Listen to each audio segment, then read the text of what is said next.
दापोलीमधील पाळंदे समुद्र किनाऱ्यावर जखमी अवस्थेतील ऑलिव्ह रिडले या दुर्मिळ प्रजातीच्या कासवाला वन विभागानं जीवनदान दिलं।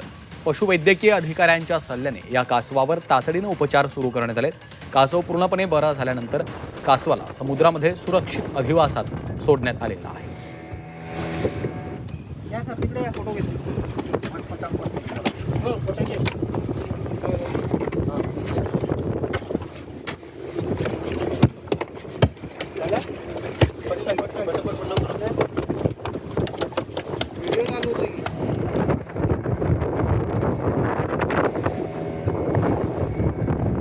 ऑलिव्ह रिडले या कासवाला जीवदान दिलेलं आहे।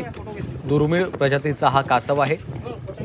उपचार करण्यात आले आणि त्यानंतर त्या कासवाला समुद्रात सुरक्षित अधिवासात सोडण्यात आलेला आहे।